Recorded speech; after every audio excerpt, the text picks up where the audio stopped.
My girlfriend demanded. "Give me your phone password or we're done." I said, "We're done then." She was shocked I chose privacy. Then she broke into my phone anyway using my fingerprint while I slept. When I found out and reported it to police as unauthorized device access, 28 male, work in cybersecurity. Not the Hollywood kind where I'm hunched over 3 monitors typing furiously while alarms blare. The real kind, where I spend most of my day thinking about access control, data liability, and what happens when private information ends up in the wrong hands. I'm methodical. I read the fine print, and my phone has 2-factor authentication tied to client systems that protect real people's money and data. So when I tell you my phone password isn't a trust issue, I need you to understand I mean that literally and professionally. My girlfriend and I had been together for 2 years. She was smart, quick with a joke, the kind of person who makes ordinary weekends feel like something worth remembering. We talked about moving in together. I'd looked at rings. I'm not embarrassed to say that. The first crack showed up on a Tuesday evening. I was deep in a remote session on a client server, headphones on, fully focused. She walked in, stood behind me for a moment, then asked who was texting me. I told her it was probably my coworker, since we were mid-session. She asked to see my phone. I handed it to her without unlocking it and explained that I couldn't unlock it during an active session because the authenticator was tied to what I was doing. She set it face down on the desk and said, "Never mind." I thought that was the end of it. It wasn't even close to the end of it. Over the next few weeks, the behavior started escalating. She'd go tense every time I got a notification. She started asking who I was on the phone with when I stepped outside. Once I caught her leaning toward my screen while I was texting, and when I angled the phone away out of pure habit, she reacted like I'd done something deliberately hurtful. Then came the conversation at dinner where she told me that normal people don't have secrets. I put my fork down and explained, as calmly as I could, that this wasn't about secrets. It was about confidentiality. That the people whose systems I help protect have a reasonable expectation that I won't hand access to their data to anyone, including someone I love. She was quiet for the rest of the meal. I told myself she just needed time to understand. I was wrong about that too. 3 weeks after the dinner, she sat across from me on the couch, arms crossed, and delivered the ultimatum. "Give me your phone password or we're done." I looked at her for a long moment. Asked her to repeat it because I wanted to be sure I heard correctly. She did. Then she added that if I had nothing to hide, I'd give it to her, and if I didn't, she'd know everything she needed to know. There's a version of me that would have panicked, handed something over just to calm the situation. But I know how coercion works, professionally and personally. The moment you reward it, you haven't solved the problem. You've just set the price for the next demand. So I said, "Then we're done." The silence after that was something else. Her expression went through about 5 different things in 4 seconds. Shock, then disbelief, then anger, then something I can only describe as calculating, then back to disbelief. She said I was choosing my phone over her. I told her I was choosing not to be coerced, and that those were 2 very different things. She grabbed her jacket and left. Spent the night at her sister's place. I was sad. 2 years is 2 years. But I didn't change my mind. She came back 2 days later. Calmer, apologetic. Said she'd been dealing with anxiety, that she trusted me, that she'd overreacted. I accepted the apology. I was cautious about it, but I accepted it. We didn't formally get back together, but we fell back into routine the way people do when neither of them wants to say the harder thing out loud. I should have said it. I really should have. About a week after she came back, I woke up at 3 a.m. to use the bathroom. When I returned, she was completely still, the kind of still that feels deliberate. My phone was on the nightstand, where I always leave it. I picked it up, checked it, nothing looked off. I told myself I was being paranoid. I put it down and went back to sleep. Here's the thing about working in cybersecurity, though, you set up logging almost out of habit.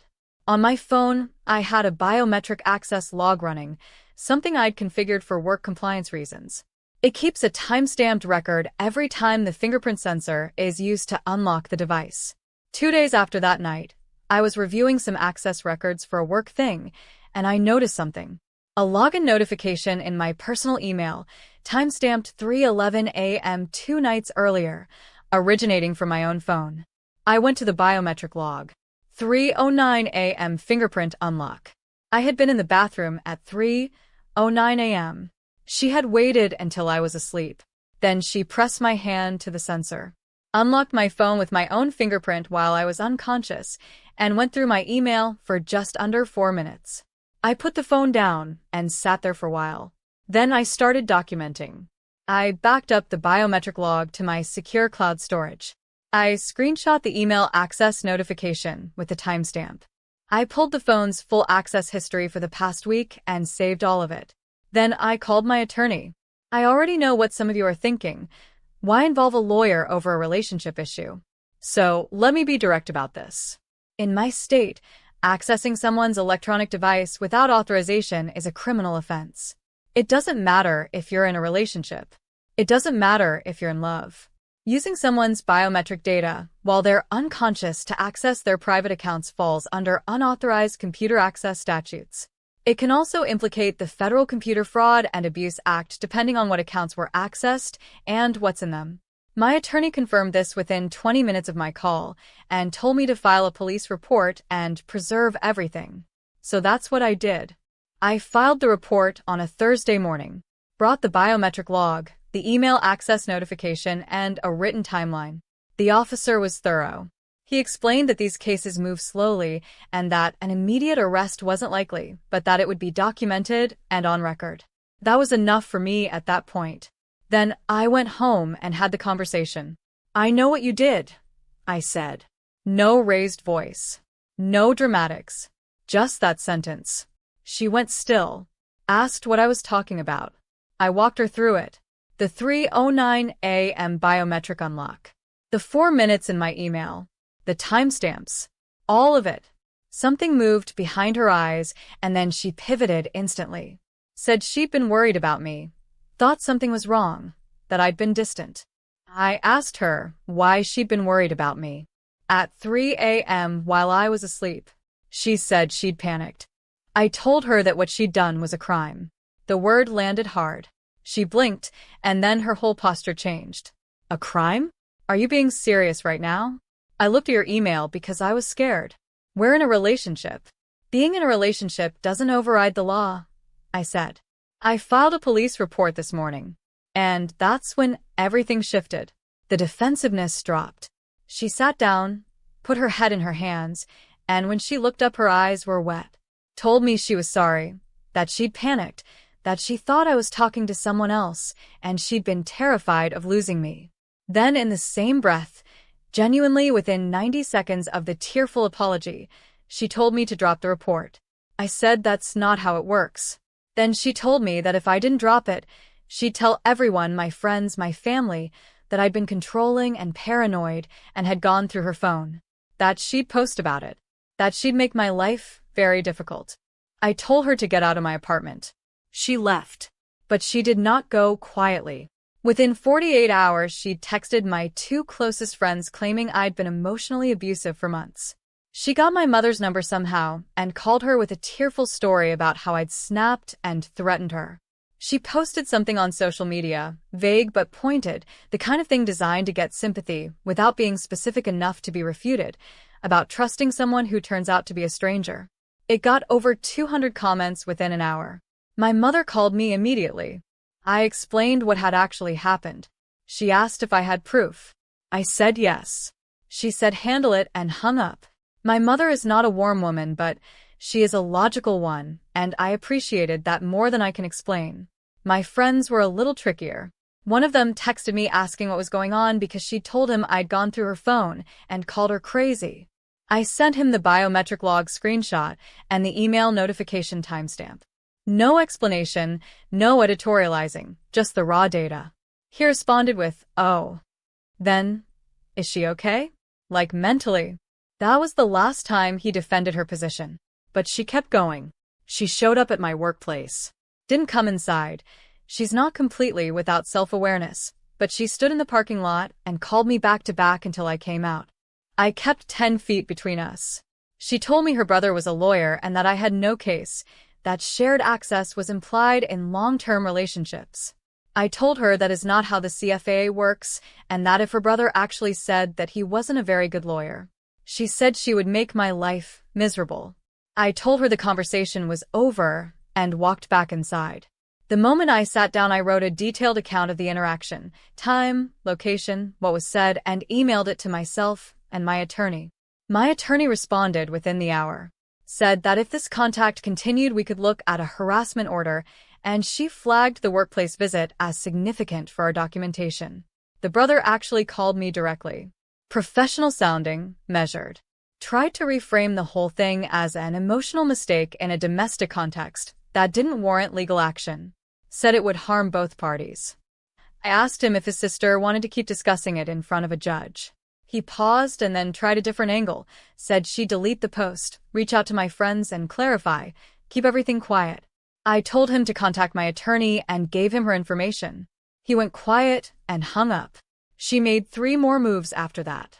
First, a long email at 2 a.m. that cycled through grief, then anger, then bargaining, and ended with a veiled reference to having information that could affect my professional reputation. I forwarded it to my attorney immediately.